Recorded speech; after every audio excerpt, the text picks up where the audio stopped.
Hello दोस्तों। तो कैसे हैं आप सब। स्वागत है आपके अपने परिवार ऑफिशियल स्टडी अड्डा चैनल पर।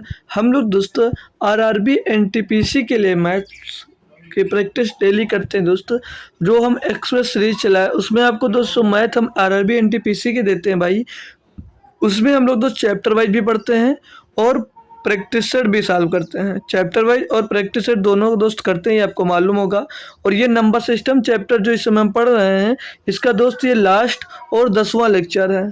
ठीक है, हमने इस पर काफ़ी थ्योरी पढ़ी, फिर उसके बाद में काफ़ी बहुत सारे क्वेश्चंस भी सॉल्व करे।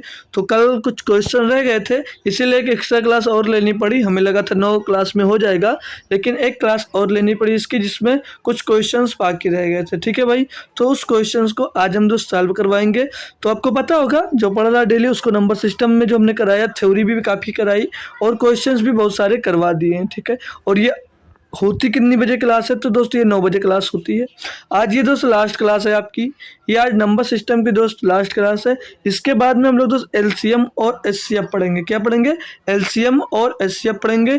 वो स्टार्ट कब से होगी? तो वो स्टार्ट होगी आपकी बार थर्सडे से। ठीक है, थर्सडे से हमारी क्लास आपकी बार दोस्त स्टार्ट होगी। क्यों? क्योंकि हम दोस्त जो चैप्टर वाइज पढ़ते हैं उसको 3 दिन पढ़ते हैं और 3 दिन हम दोस्त प्रैक्टिस सेट भी सॉल्व करते हैं। तो प्रैक्टिस सेट हम सॉल्व करते हैं मंडे को और ट्यूसडे के और वेडनेसडे को, और जब चैप्टर वाइज पढ़ते हैं वो थर्सडे को और फ्राइडे को और सैटरडे को। ये 3 दिन हम दोस्त चैप्टर वाइज और ये 3 दिन हम दोस्त प्रैक्टिस सेट सॉल्व करते हैं। ठीक है ना भाई, तो सभी लोगों को ज्वाइन करना, प्रैक्टिस सेट भी और चैप्टर वाइज भी। पेपर आपका अप्रैल तक होगा, तब तक हम हो सकता है आपका दोस्त सिलेबस कंप्लीट कर देंगे। ठीक है ना भाई, तो आप लोग बेहतरीन तरीके से हमारे साथ जुड़ें और तैयारी करें। जो बच्चा एसएससी जीडी की तैयारी कर रहा है, एसएससी जीडी की तैयारी कर रहा है और चैप्टर वाइज पढ़ना है दोस्त, चैप्टर वाइज पढ़ना है, तो उसकी भी क्लास शाम को 7 बजे होती है। शाम में 7 बजे सभी बच्चे को आना है, शाम में 7 बजे। ठीक है, तो शाम में 7 बजे आप जुड़ सकते हो एसएससी जीडी की क्लास में। वहाँ भी स्टार्ट ही किया दोस्त नंबर सिस्टम से, नंबर सिस्टम से स्टार्ट किया। बेहतरीन तरीके का कंटेंट मिलेगा दोस्त उसमें भी। ठीक है, तो वो भी ज्वाइन करिएगा। तो चले, आज हम दोस्त वहाँ पर 76 नंबर तक क्वेश्चन सॉल्व कर चुके थे और 77 नंबर क्वेश्चन को आपको होमवर्क में दिया था। तो 77 नंबर से हम दोस्त स्टार्ट करेंगे आज क्वेश्चन सॉल्व करना। तो बताओ भाई, बेहतरीन तरीके से आप लोग पूछा गया क्वेश्चन में कि 120 के विषम और समभाजकों की कुल संख्या क्रमशः कितनी है। अभी तक हमसे टोटल अभाज्य संख्या पूछी जाती थी, अब हमसे तो सम और अभाज्य संख्या यहाँ पर पूछी गई है। तो क्या बच्चे सभी लोग निकाल सकते हो? आसानी से मैंने इसको सिखाया है मेरे भाई की 120 का आप लोग क्या कर लो, 120 का आप लोग भैया अभाज्य गुणनखंड पहले निकाल लो। क्या निकालना होता है? अभाज्य गुणनखंड। बताओ, ये सिखाया या ना सिखाया? इस पर बेस्ड कई क्वेश्चन हम कर चुके हैं भाई। अभाज्य गुणनखंड यानी कि प्राइम फैक्टराइजेशन दोस्त, अभाज्य गुणनखंड। ठीक है, अभाज्य गुणनखंड इसका करना होता है। ठीक है, अभाज्य गुणनखंड करना होता है। तो 120 को मैं किस में तोड़ सकता हूँ?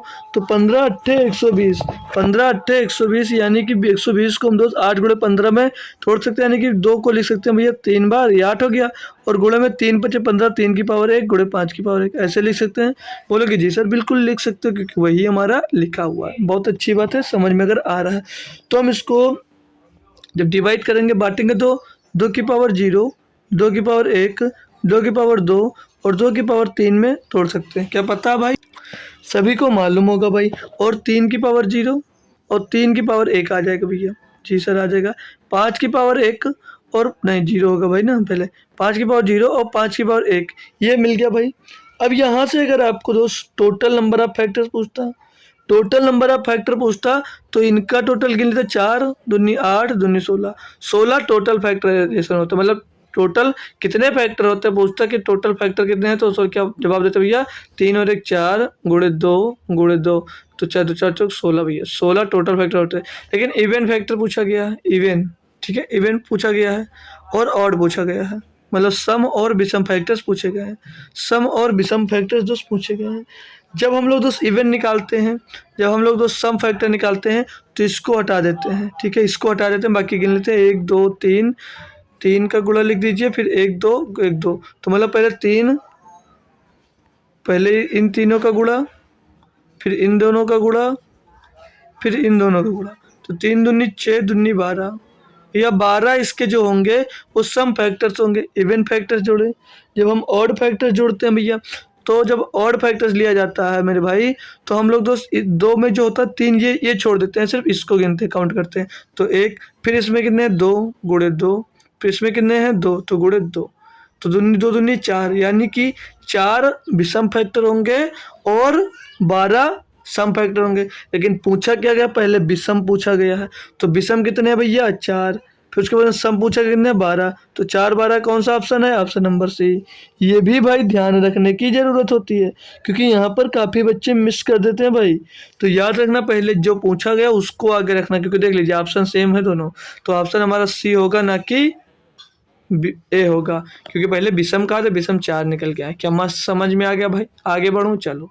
अब अगला क्वेश्चन दिया गया है भाई, सेम उसी की तरह है, सेम उसी की तरह। यहाँ पर टोटल नंबर ऑफ फैक्टराइजेशन निकालना है भाई, मतलब अभाज्य गुणनखंड पहले की तरह निकालना है, सेम करना है, ठीक है बताओ भाई।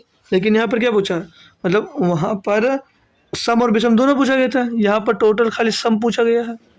टोटल सम पूछा गया, बोलोगे जी सर, तो इसको कर कैसे सकते, 2 की पावर 7 है, गुणे 3 की पावर 4 है, और गुणे 5 की पावर 3 है, और गुणे 7 है, मान लीजिए 1 है इसकी पावर में। तो हमें सम फैक्टराइजेशन निकालना होता है, तो जो इस पावर इसकी 7 है, जिसको 2 की पावर 0 से काउंट करते करते हम लोग 2 की पावर 7 तक जाते हैं, 2 की पावर 7 तक जाते, बोलोगे जी सर। और जब सम निकालना होता है तो हम लोग इसको छोड़ देते हैं, बोलोगे जी सर, यानी कि 7 बचते हैं, तो 7 गुणे में इसमें जितना होता है पावर में 1 जुड़ जाता है, क्योंकि 3 की पावर 0 वाला भी काउंट हो जाएगा, तो 3 की पावर 5 हो जाएगा, 5 हो जाएगा, यहाँ पर +1 कर दीजिए, गुणे 4 हो जाएगा, और गुणे 1 में पावर 2 कर दीजिए, 7 बचे 35, 4 दूनी 8, 35 गुणे 8, 35 गुणे 8, 8 पंजे 40, 8 3 24 और 4 28, 280 भैया सम फैक्टर्स होंगे, बताओ। क्या मस्त लगा, कैसा लगा सोल्यूशन? अब हमको क्या करना होता है, अब हमें बार बार लिखने की ज़रूरत नहीं, क्योंकि आपको इतना हम सिखा दिए हैं, इतना हम दोस्तों सिखा दिए कि अब लिखने की ज़रूरत नहीं रह गई है। क्या समझ में आया भाई क्वेश्चन? मतलब ये रहता है मेरा जब आपको सम नंबर पूछा जाएगा, जब आपको सम संख्याएं पूछी जाएंगी, तो क्या करना होगा, जब क्या करना होगा, पहले में जितनी पावर दी होगी उतनी ही पावर हम लोग दोस्त लिख देंगे, जितना पावर में दिया होगा उतनी ही पावर लिख देंगे। जब दूसरे पे आएंगे उसमें पावर में +1 कर देंगे, 4 1 5 गुणे में। तीसरे में आएंगे फिर से +1 कर देंगे, किसमें, पावर में, 3 1 4, और गुणे में पावर में 1 है, 1 प्लस करेंगे कितना हो जाएगा 2। ये करना होता है। 2 चौको 8, 8 दूनी 8 पंचे 40, 40 सत्ते 280, 280। तो ऐसे मतलब होता है। अगर इवन निकालना और निकालना, तो और निकालना होता है तो यहाँ पर क्या लिया जाता है, सिर्फ 1 लिया जाता है, बाकी सेम कंटिन्यू, जो इधर हुआ वो उधर होगा। बोलो मस्त है, मस्त लगा भाई। मतलब जब सम निकालोगे, ये निकला इवन, और निकालना होता, और निकालना तो 7 की पावर है, तो वहाँ पर सिर्फ 1 पावर ले लो, बाकी पीछे ये पूरा सेम रहेगा, ठीक है भाई। चलो अगला देखते हैं, 4200 के गुणनखंडों की संख्या ज्ञात कीजिए। मतलब इसमें टोटल नंबर ऑफ फैक्टर पूछा गया। क्या पूछा गया मेरे भाई, टोटल नंबर ऑफ फैक्टर। मैं बात करूँ क्या निकालना है, तो क्या बताओगे, total number of factor, total number of factor निकालना है। अब भाई बताओ, जब टोटल नंबर ऑफ फैक्टर निकालते हैं तो कैसे निकालते हैं, तो पहले 4200 के अभाज्य गुणनखंड करना पड़ेगा।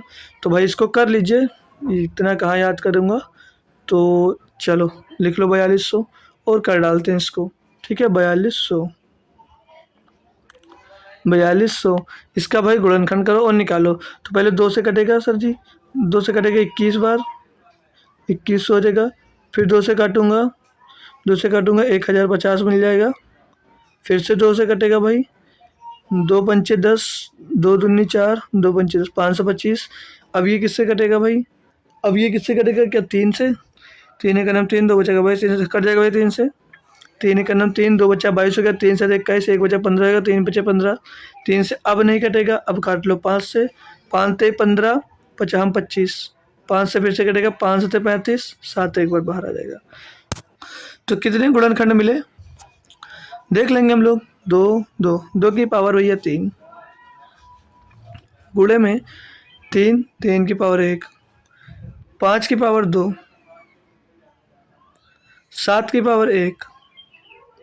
क्या यही गुणनखंड मिले, क्या यही गुणनखंड मिले भैया, बोलोगे जी सर। तो हमने क्या होता है, टोटल नंबर ऑफ फैक्टर निकालना है। जब टोटल नंबर ऑफ फैक्टर निकालना होता है तो कुछ नहीं करना होता, क्या करना होता है, सीधे इसकी पावर में +1 करो, 3 1 4, इसमें क्या करो, पावर में +1, सब में पावर में +1 कर दो। यहाँ पर +1 3, यहाँ पर पावर में +1 गुणे 2, 4 दूनी 8, 24 दूना 48। भैया 48 नंबर ऑफ फैक्टर्स होंगे। कोई दिक्कत? कोई दिक्कत तो नहीं। 4 दूनी 8, 24 दूना 72, 24 दूना 48। तो नंबर ऑफ फैक्टर्स कितने होंगे भैया? तो क्या जवाब आएगा आपका 48, ऑप्शन नंबर 1। कर लिया भैया, सब कर लिया। इवन पूछता तो क्या होता, यहाँ पर सिर्फ इसकी पावर में क्या ले लेते, 3 ले लेते, इवन हो जाता। जब इसकी पावर में 3 लोगे तो इवन निकल गया। 3 दूनी 6, 6 3 18, त्या 18 36, ये इवन फैक्टर निकला था। इवन कितने होंगे भैया? 36। ऑड की बात कर लूँ, ऑड की बात कर लूँ तो कितने होंगे भैया? ऑड की बात कर लूँ तो 2 दूनी 6, दूनी 12, 1 से आगे गुणा तो 12 ही थे। 12 जो ऑड फैक्टर्स होंगे कितने होंगे? 12। क्या मस्त क्लियर हो रहा है ना भाई? मजा आ रहा पढ़ने में या नहीं आ रहा? क्लियर कर भी पा रहे हो अच्छे से? चलो अगला देखो। अब ये दिया भैया, दिया है कि 12,288 संख्या के कितने गुणनखंड होंगे। ये भैया अच्छा क्वेश्चन दिया और बेहतरीन क्वेश्चन दिया, आपको काफ़ी देर लगने वाला। क्वेश्चन आसान है, टाइम किस में लगेगा? गुणनखंड निकालने में। तो गुणनखंड चलो निकालते हैं इसके भैया। स्टार्ट करो गुणनखंड निकालना, गुणनखंड निकालना स्टार्ट करो। दिया क्या? 12,288 भाई, क्योंकि ये 2 से काफ़ी बार कटेगा और हमें 2 से काटना भी पड़ेगा कई बार। चलो 2 से स्टार्ट कर दो काटना भैया। 2 छंग 12, 2 एक नम 2, 2 चौके 8, 2 चौके 8। ठीक है, फिर 2 से कटेगा भाई, फिर 2 से कटेगा, 2 3 6, 2 3 6 कटेगा, 0 लगेगा, 2 सत्ते 14 हो जाएगा और 2 दूनी 4 हो जाएगा। फिर से 2 से कटेगा, 2 से कटेगा, 2 एक नम 2, 2 पंचे 10, 2 3 6, 2 छंग 12। फिर 2 से कटेगा भाई, 2 से काटते हो इसको भैया, 2 सत्ते 14, 2 छंग 12, 2 अट्ठे 16 हो जाएगा भैया। फिर से 2 से कटेगा भाई, 2 से कई बार कटा, 2 3 6, 2 अट्ठे 16, 2 3 6, 2 अट्ठे 16, 2 चौके 8। फिर बताओ 2 से ही कटेगा भाई, 2 एक नम 2, 2 9 18, 2 दूनी 4। फिर 2 से कटेगा भाई, 2 9 18, 2 छंग 12, 2 9 18, 2 छंग 12। फिर 2 से कट रहा भैया, फिर से ये 2 से ही कटेगा। 96 आया ना? काटो इसको, काटो इसको भाई, काटो इसको 2 से भाई, 2 से काटोगे 48 मिलेगा। 2 चौके 8, 2 अट्ठे 16। फिर से 2 से कटेगा 24 मिलेगा। फिर से 2 से कटोगे भैया 12 मिलेगा। फिर से 2 से काटोगे भैया 6 मिलेगा। फिर से 2 से काटोगे भैया 3 मिलेगा। फिर से 2 से काटोगे भैया तो 3 मिलेगा। अब काटोगे भैया तो ये 3 मिलेगा। काउंट करो भैया, काउंट करो भैया। 2 1 3 1 4 5 6 7 8 9 10 11 12 13। भैया 2 की पावर कितना मिला? 13। 2 की पावर कितना मिला भैया? 13। 2 की पावर 13। काउंट कर लेंगे एक बार फिर से, 1 2 3 4 5 6 7 8 9 10 11 12। मतलब 12 यार, हम 13 लिख रहे हैं। देखे अभी गलत होता तो ढूंढते फिरते कहाँ से आ रहा भैया 13। ठीक है, तो ये 12 होगा। 2 की पावर 12 और 3 की पावर तो सिर्फ 1 मिला है। पूछ क्या रहा भैया, इनके संख्या में कितने गुणनखंड होंगे? तो हम गुणनखंड जब खाली निकालना हो तो क्या होता है, पावर में +1 करो, कितना पावर? 1 ते 12 है, 1 हो जाएगा 13। पावर में 3 के कितने? 1 है, 2 करो, कितना हो जाएगा? 13 दूनी 26। टोटल फैक्टर्स कितने भैया? 26। टोटल फैक्टर्स कितने भैया? 26। क्या इवन ऑड निकालना चाहोगे? क्या इवन ऑड निकालना चाहोगे? नहीं निकालूंगा सर, छोड़ दूँ, मत निकालो। अगर और कुछ इसमें सीखना चाहो, अब इसमें मैं इसका पोस्टमार्टम कर दो क्वेश्चन का, कैसे करूंगा देखो। हमें क्या मिल गया ये याद रखना, 12 की पावर 2 की पावर 12 और 3 की पावर 1। टोटल गुणनखंड कितने मिले? 12 की पावर 12, 2 की पावर 12 यार, 2 की पावर मिला 12 और 3 की पावर मिला 1। अब इसमें बहुत सारे क्वेश्चंस आपको करवा रहा हूँ, तो करो। बहुत सारे क्वेश्चंस करवा रहा हूँ, वो कर लीजिए भाई, बेहतरीन है। आज लास्ट भी है तो अच्छे से पढ़ भी लीजिए, ठीक है। तो टोटल नंबर ऑफ फैक्टर पूछा गया तो निकाल ही लिए थे। चलो टोटल नंबर ऑफ फैक्टर ये निकाल लियो, लेकिन एक बार फिर से बता देना यहाँ पर कि total of number of factor क्या निकाले। उसके बाद में मैं पूछ लूँ आपसे total number of even factor, total number of even factor में पूछ लूँ, total number of even factor क्या पूछ लूँ? इवन फैक्टर तो वो भी आपको निकाल कर बताना है। इवन कितने होंगे, total number of even factor कितना होगा, और total number of odd factor कितना होगा। Total number of odd factor निकाल के दिखाओ भैया, total number of odd factor निकाल। आप लोग कमेंट करते जाओ, जो जो मैं पूछ रहा हूँ उसका आंसर मालूम है तो कमेंट करते जाओ। Total number of prime factor, total number of prime factor निकाल दो। Total number of prime factor निकालो भाई, total number of prime factor, total number of prime factor निकाल दो। और निकालना है निकालो। एक मैंने बताया था डिस्टिंक्ट प्राइम फैक्टर, एक बताया था डिस्टिंक्ट प्राइम फैक्टर। क्या बताया था भाई, डिस्टिंक्ट डिस्टिंक्ट प्राइम फैक्टर क्या बताया था, इसे याद है किसी को, याद है किसी को भैया। ये आप लिखो खाली फैक्टर, ठीक है। इसको हिंदी में बोलते हैं पृथक अभाज्य गुणनखंड। क्या बोलते हैं भाई, इसमें आएगा नहीं, चलो आगे लिख देता हूँ, चलो इसको याद रखना, पृथक अभाज्य गुणनखंड बोलते हैं। और भाई क्या निकालना है, और पूछ लो भाई।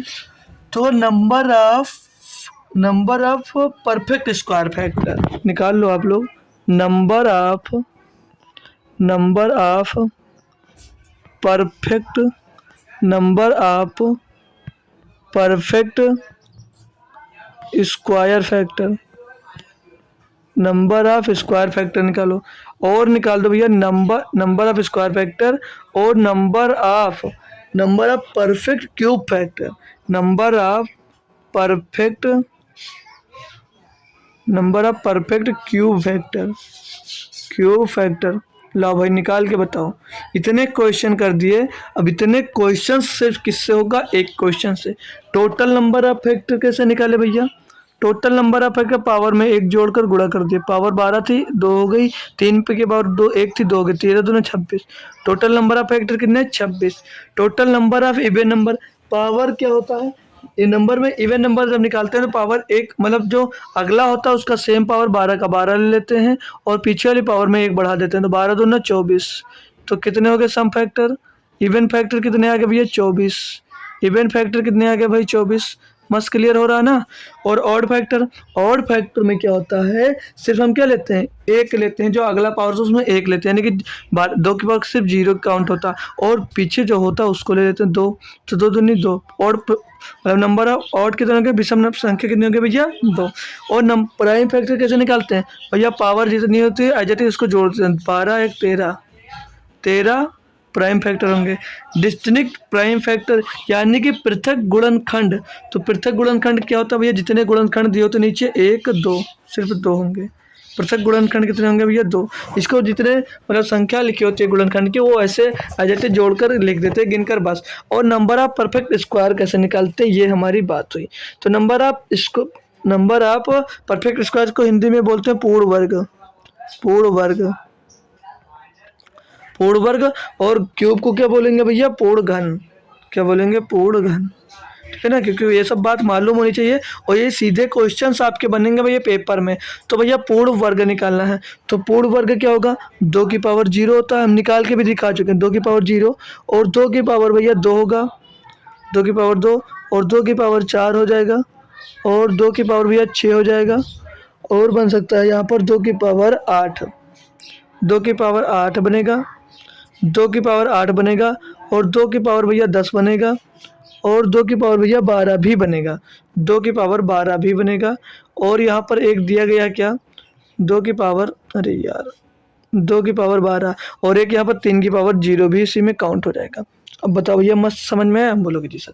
गिन लो, 1 2 3 4 5 6 7 बराबर 7, गुणे में 3 की पावर 1 1 कर दो, तो नंबर ऑफ परफेक्ट स्क्वायर पूर्ण वर्ग कितने बनेंगे इससे, number of perfect square factor कितने बनेंगे, तो 7।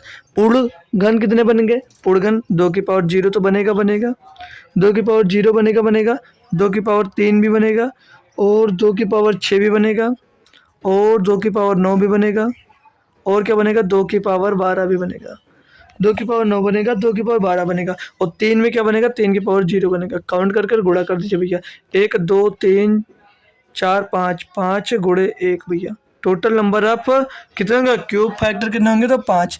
स्क्रीनशॉट ले लो भाई।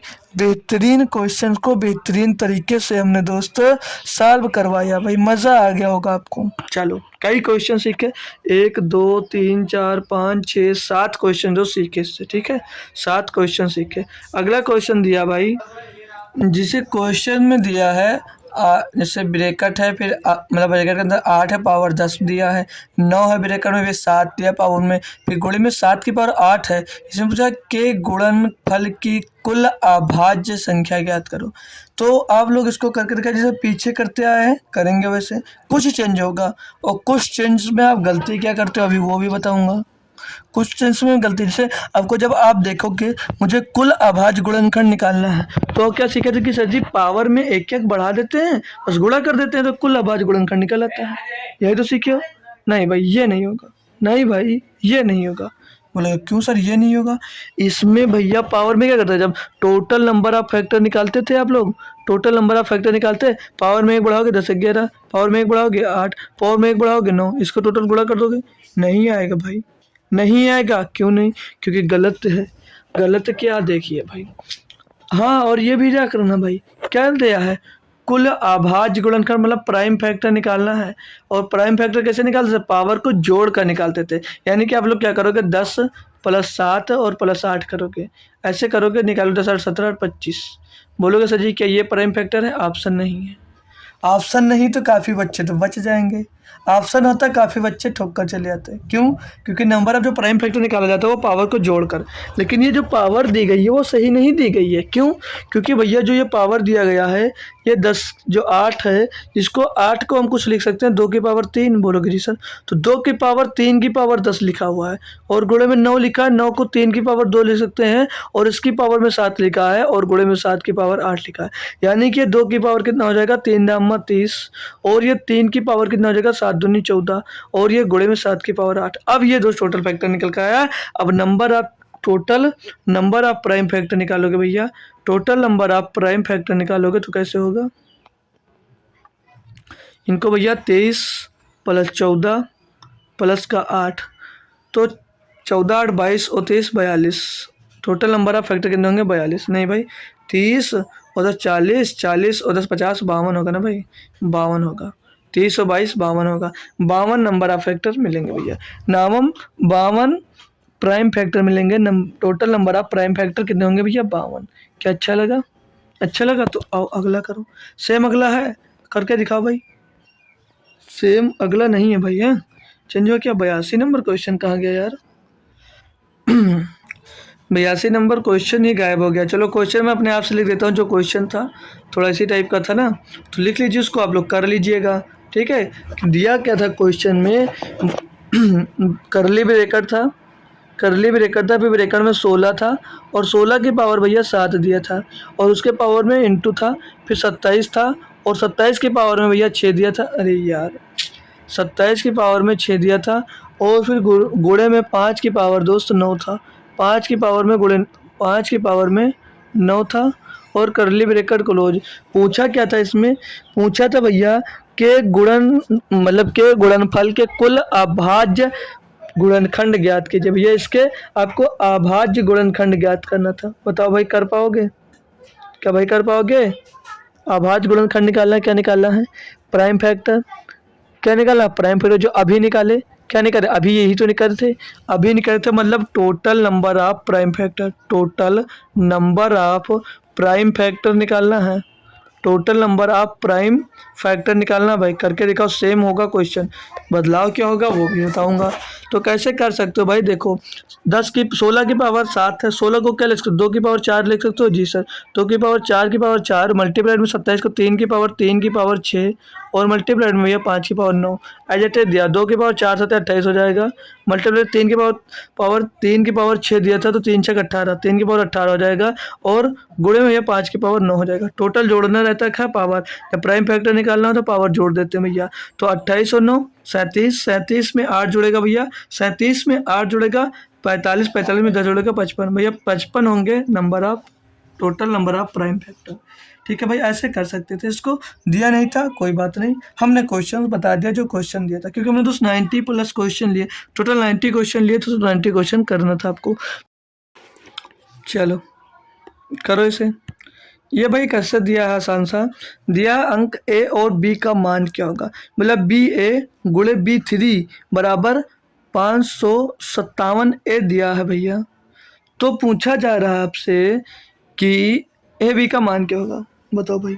ए बी का मान क्या है, इसमें पुट कर सकते हो, कुछ बताओ भाई, है कुछ आपके दिमाग में? नहीं होगा ना, चलो मैं बताता हूँ। अगर ये दिया b a multiplied by b three बराबर में 57 ए दिया है, यहाँ पर जो भैया आप ए का मान रखोगे वही मान ए का यहाँ पे रखना होगा। बोलोगे जी सर। अगर हम ऑप्शन नंबर 1 पे जाते हैं और ए का मान 5 रखते हैं, ए का मान 5 रखते हैं तो क्या हो जाएगा, B5 मल्टीप्लाइड में B3 और इज इक्वल टू 575, ये आ गया 575। अब अगर हम बी का मान 2 रखते हैं तो क्या हो जाएगा, यहाँ पर 25 और गुणे में 2 3 30 और ये आ जाएगा 575। अब इनको दोस्तों अगर गुणा करके देखते हैं, अगर ये 575 मिल रहा है तो समझ लीजिए ऑप्शन नंबर 1 सही है, तो दूसरा चेक करेंगे। तो 25 या 75 का 5 हासिल आएगा भैया आपके पास कितना, 7। 25 दूना 50 7 57 भैया, ये ऑप्शन आपका फॉलो हो रहा है, तो ऑप्शन नंबर 1 ही सही जवाब हो जाएगा। आगे बढ़ने की भी जरूरत नहीं थी। ये इतना आसान क्वेश्चन भैया आरआरबी एनटीपीसी सीबीटी 1 में पूछा गया था, देख लीजिए। कुछ नहीं था, ऑप्शन पे जाना था भैया और करके आना था, ऑप्शन पे जाना था और करके चले आना था। कुछ था भाई, कुछ भी नहीं था। चलो आगे आओ, अगला क्वेश्चन 84 नंबर जो क्वेश्चन था भैया उसको होमवर्क दिया है, इसलिए लास्ट में लिख दिया। ठीक है, ये दिया भैया 85 नंबर क्वेश्चन दिया। एक संख्या में 7 जोड़ने के बाद योग को 5 से गुणा किया जाता है। मतलब कि किसी संख्या मान ली यक्स में भैया 5 जोड़ने के बाद 7 जोड़ता है ना, 7 जोड़ने के बाद 5 से गुणा किया जाता है, 5 से गुणा किया जाता है। और क्या बोला, और इस प्रकार प्राप्त गुणनफल को 9 से विभाजित किया जाता है। प्राप्त गुणनफल को 9 से विभाजित किया जाता है। इस प्रकार प्राप्त भागफल से 12 प्राप्त करने के लिए 3 घटाया जाता है। मतलब जो ये भागफल होगा यहाँ पर 12 प्राप्त करने के लिए 3 घटाता है, यानी कि आप 3 प्लस कर दो, यानी कि कितना होगा यहाँ पर, तो 15 होगा। क्यों, क्योंकि 15 होगा तभी तो इसमें से 3 घटाकर 12 शेषफल प्राप्त करेगा। बोलो यार जी सर। अब इसको आप लोग सॉल्व कर लो, सॉल्व करोगे तो 5 3 15 पूछा क्या, तो संख्या पूछा ना, यक्स का मान पूछा, 5 3 15 और ये क्या हो जाएगा, यक्स प्लस 7 बराबर 9 3 27, तो यक्स बराबर क्या मिल जाएगा 20। संख्या क्या होगी भैया 20, संख्या क्या होगी भैया 20। बताओ भैया, इतना बड़ा पढ़कर आप लोग कन्फ्यूज हो गए, होना नहीं है ना। एक एक स्टेप बोला, हमने करते गए, क्या मिला, संख्या मिल गई 20। आया मजा। बस थोड़ा सा ये डिस्टर्ब करता है आप लोगों को, हो सकता है क्योंकि 12 प्राप्त करने के लिए 3 घटाया जाता है, तो यहाँ पर आप लोग कंफ्यूज हो सकते थे। चांस है आपके लिए कंफ्यूज होने के लिए, ठीक है ना, तो चांस था आपके लिए कि यहाँ पर आप कंफ्यूज हो सकते थे। कंफर्म नहीं कह सकता हूँ, लेकिन हो सकते थे। अगला क्वेश्चन देखो भाई, अगला चलो, अगला क्वेश्चन दिया भाई कि बोल रहा है कौन सा सहअभाज्य है निम्नलिखित में से कौन सा सहअभाज्य, मतलब को प्राइम नंबर, को प्राइम नंबर बोला जा रहा है। ये मालूम है को प्राइम की परिभाषा क्या होती है? अब ये मत बोलना सर जी लिखाए नहीं हो, अरे यार इतनी तो बेसिक सी बात है, एनटीपीसी की तैयारी करे तो आना चाहिए, तो लिख दे रहा हूँ, जिसको नहीं मालूम लिख लीजिए। को प्राइम मतलब सहअभाज्य संख्या वह संख्या होती है, वह संख्या होती है, वह संख्या होती हैं, कोप्राइम संख्या वह संख्या होती हैं, वह संख्याएं, या ऐसे लिखिए, वह संख्याएं, वह संख्याएं जिनका, वह संख्याएं जिनका जिनका एचसीएफ, जिनका एचसीएफ 1 होता है, जिनका एचसीएफ 1 होता है, क्या होती है, सहअभाज्य संख्या होती हैं या कोप्राइम नंबर होता है। तो भैया 21 और 56 क्या इनका एचसीएफ 1 होगा भैया?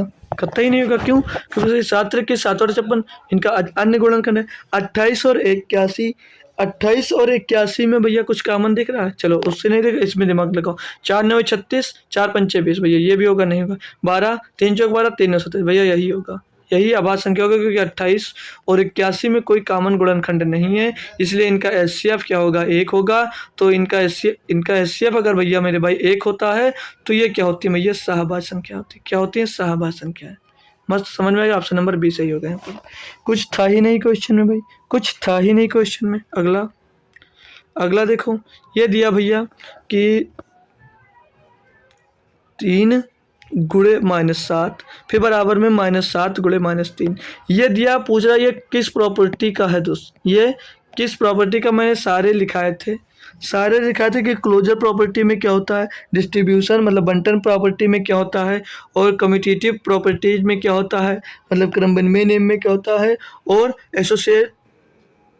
एसोसिएट प्रॉपर्टी में क्या होता है भाई, तो उसमें सहचर्य होता है, ला होता है ना, प्रॉपर्टी नहीं ला होता है, नियम, सहचर्य नियम, क्रमबंधनीय नियम, बंटन नियम। और जो क्लोज्ड प्रॉपर्टी है इसको क्लोजर प्रॉपर्टी भी बोलते हैं, यानी कि संवरक का नियम।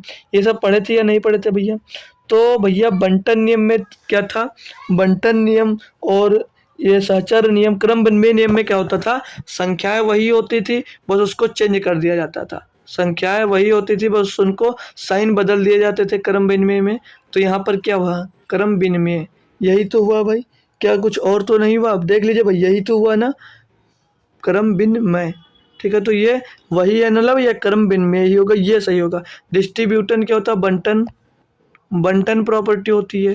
डिस्ट्रीब्यूटन में होता है बंटन, यानी कि जैसे लिखा हुआ है कि ए ब्रैकेट में ए गुणे ब्रैकेट में बी प्लस सी लिखा हुआ है, बोलोगे जी सर, तो इसको बांट कर कैसे लिखते थे, ए गुणे बी बराबर बी गुणे ए, मतलब ए गुणे सी लिख दीजिए, बी गुणे सी लिख दीजिए, नहीं, ए गुणे बी बराबर ए गुणे सी, मतलब इसको बांट देते थे लिखकर।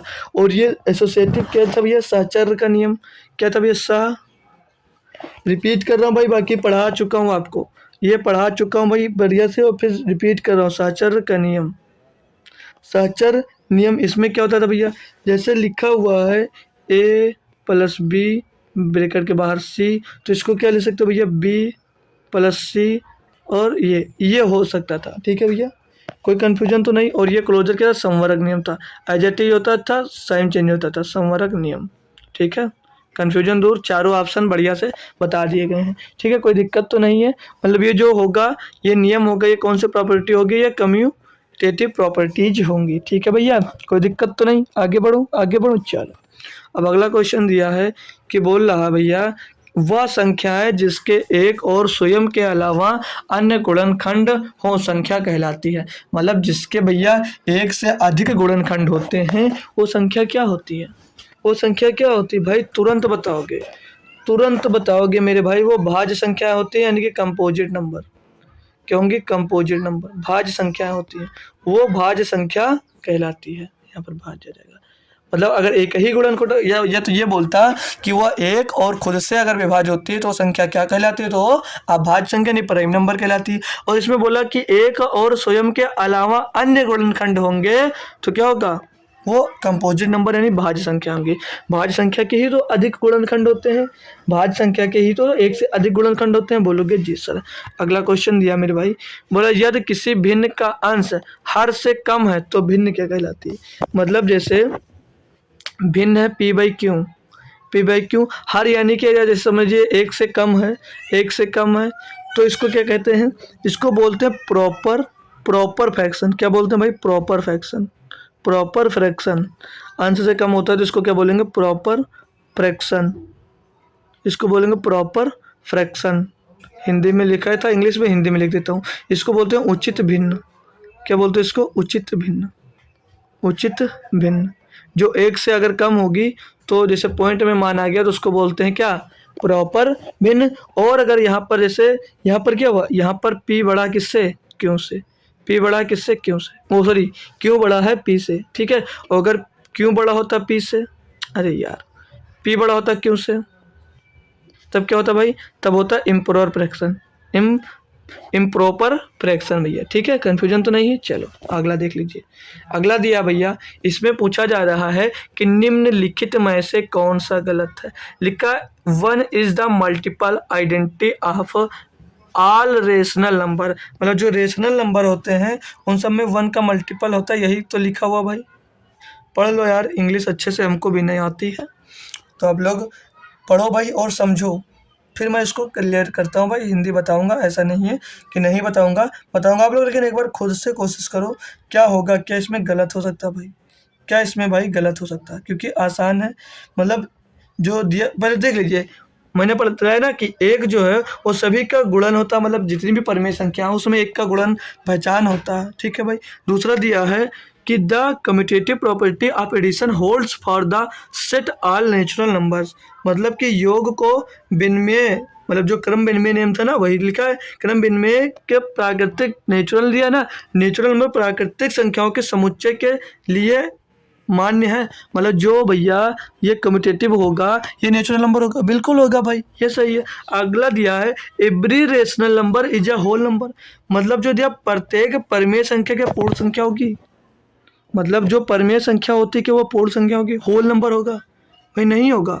होल नंबर कहाँ से होता है, होल नंबर जीरो से स्टार्ट होता है, जीरो कभी परमेय संख्या नहीं हो सकती, यानी कि जो तो नेचुरल नंबर में होता है, तो भैया ये गलत होगा, गलत होगा, ठीक है। और इसमें दिया द रेसिप्रोकल ऑफ 1 इज 1, मतलब एक का व्युत्क्रम एक होगा भैया, एक का व्युत्क्रम एक ही होगा, कुछ भी करो। मतलब इसमें पूछा क्या था, गलत, तो गलत भैया ये है, ऑप्शन नंबर सी सही जवाब है, ठीक है, ऑप्शन नंबर सी सही जवाब है। क्लियर भाई यार।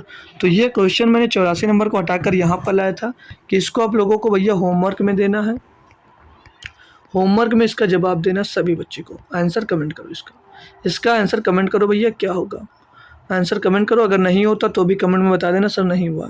तो भैया अब अगला चैप्टर स्टार्ट कब होगा, थर्सडे से, कब स्टार्ट होगा भैया, थर्सडे से। मतलब चैप्टर कौन सा स्टार्ट होगा एलसीएम एंड एचसीएफ। तो जुड़िएगा अच्छी तरीके से, बेहतरीन कंटेंट के लिए बेहतरीन कंटेंट दूंगा। जो अब भैया पेपर क्लियर करो, मजाक ना करो, पेपर क्लियर करो और घर वालों का नाम रोशन करो। अगली बार आपका रेलवे पार होगा ज़रूर दोस्त, रेलवे में आप नौकरी पा जाओ, अच्छी बात है। तो बताना जैसा क्लास लगी, अब तक के पूरा नंबर सिस्टम आपने पढ़ा, कैसा लगा तो बताएंगे दोस्त। और पीडीएफ से रिलेटेड कोई काम है, क्वेश्चंस और सॉल्व करना है, लेना है, तो इन सभी के लिए दोस्त हमारे टेलीग्राम चैनल ज्वाइन कर सकते हो, वहाँ पर मांग सकते हो। तो तब तक के लिए दोस्त थैंक यू सो मच, मिलेंगे कल फिर। उससे पहले शाम को एक बार फिर मिलेंगे, आज शनिवार है तो शाम को SSC GD में हमारा प्रैक्टिस सेट होगा, और कल भी हम प्रैक्टिस सेट सॉल्व करेंगे, और परसों से हम दोस्त इसका NTPC का क्या करेंगे भैया, वो बोलते क्या है, प्रैक्टिस सेट सॉल्व करेंगे, और शाम को SSC GD का चैप्टर वाइज जो कंटिन्यू है चलाते करेंगे। तो तब तक के लिए दोस्त थैंक यू सो मच, मिलेंगे एक बार फिर, धन्यवाद, जय हिंद।